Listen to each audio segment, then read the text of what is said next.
What's up everybody, and welcome back to the channel. Today I'm building one of the coolest little woodworking illusions out there. It's a golf ball trapped inside of a wooden cage. With no cuts, no glue, and no tricks. Just a solid block of wood, a few tools, and a little bit of patience. This project is a top-selling crowd pleaser and a great conversation starter. So stick around and I'll show you exactly how it's done.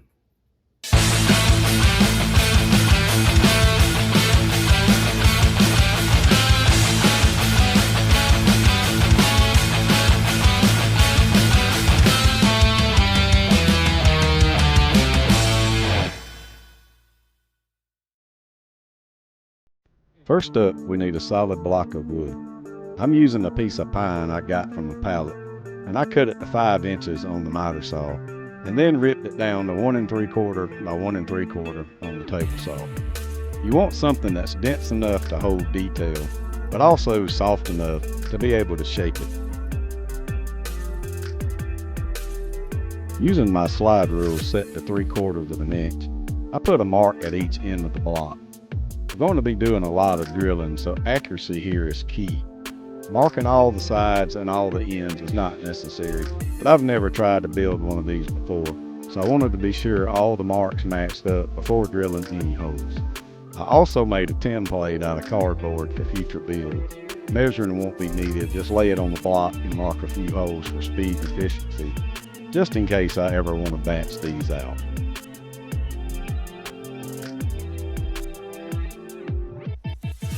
Now with the slide rule set to 1/4 of an inch, I mark the corners which will become the bars. I'm guessing at all of this, so that is why on the first attempt, I'm marking and measuring everything.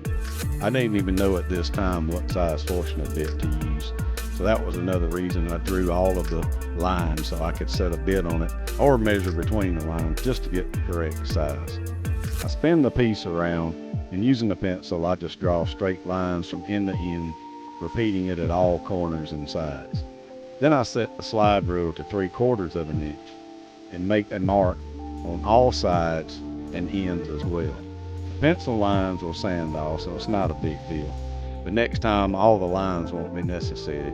I figure making it up on the first attempt will help me determine where I made a mistake in case something does go wrong towards the end of the build.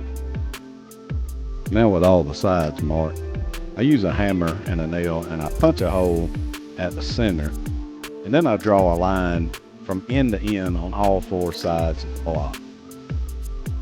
I determine I need 1 1/4 Forstner bit, so to make 3 holes fit correctly, I adjust the slide rule to 1 3/8 and I mark on all sides and ends of the block.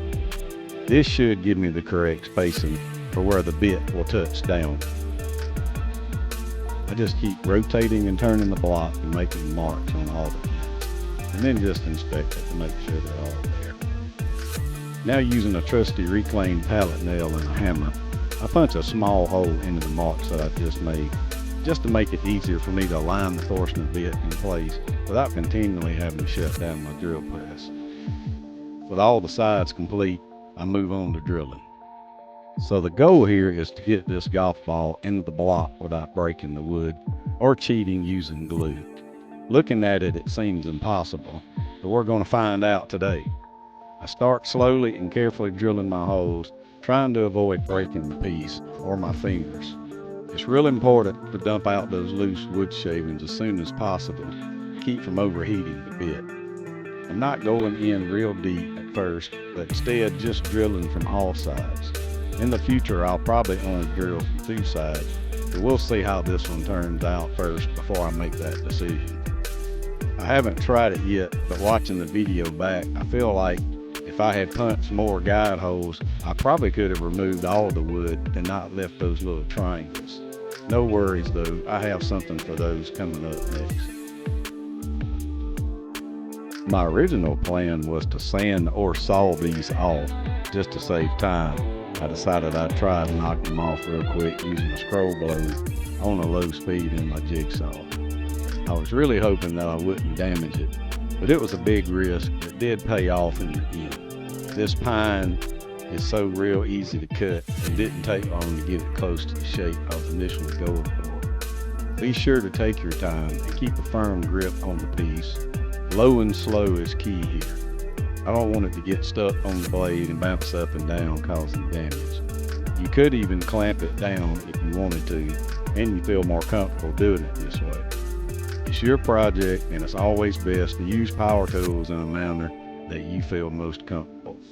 Never risk a dangerous procedure you're not sure about. There's always another way to accomplish it.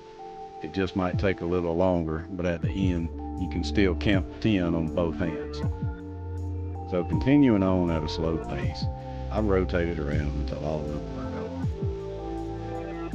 Now it's time to clean it up. Using my oscillating spindle sander, I sand the bar smooth inside and out using 80 grit sandpaper. You can use a file, sandpaper, or even a Dremel tool if you have one, but this machine makes short work of it all. Take your time and don't hurry here. You want it as smooth as possible for the next step. After all, it's not about the looks. It will also help get the golf ball to slide in a lot easier. I continue turning the piece on all sides and sanding off the rough edges. It's probably nearly impossible to sand after the golf ball is placed inside, so I try and get it the best it can be prior to the installation of the ball. With the inside sanding complete, I still don't believe that the ball will go inside it, so I give it a quick test. With the rough spots gone, I grab my sanding block with some 220 grit sandpaper and go over the outside real good, removing all the pencil lines and any burrs that might be present. Once everything's smooth, you can round the ends, bevel the corners, or whatever you want to do. Just make it look clean and intentional. I'm undecided on the finish so far, but I wanted to go ahead and have it prepped in case I decided to apply one. Also, I wasn't sure if that should be done before the ball was put in, or how much of a pain it would be to try and apply it after the ball was put in. Since this is just a prototype, I decided later to not apply a finish and just test to see if I could really get the ball inside the cage without breaking the bars and having to get the wood glue or starting over. Since this was the only golf ball I could find, I decided to attempt to remove the red color with an old rag and alcohol. Unfortunately, that permanent marker was pretty permanent, so I got it off as best as I could and I moved on. For the next step, I cannot stress enough that it's absolutely crucial that you make sure your wife is not home before moving to the kitchen, especially if you plan to use one of her good Pioneer chick pots to heat some water in it like I did.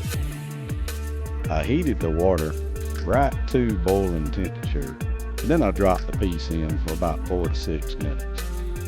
If it's not fully submerged, make sure to turn it around so it gets really wet and bendable on all sides and corners. I kept time on my watch to be sure I soaked it long enough before attempting to insert the ball.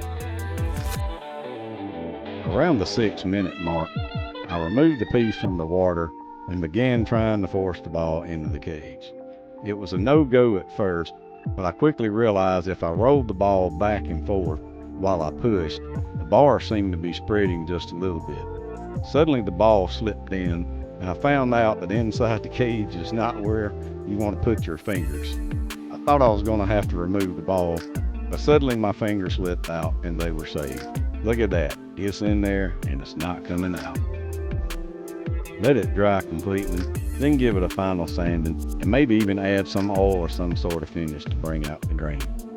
One solid block, one golf ball, no cheating. Just skill and a little bit of woodworking wizardry. Thank you so much for watching this video. I greatly appreciate you tuning in. If you like this build, please remember to hit that like and subscribe button on the way out, and I'll see you on the next one.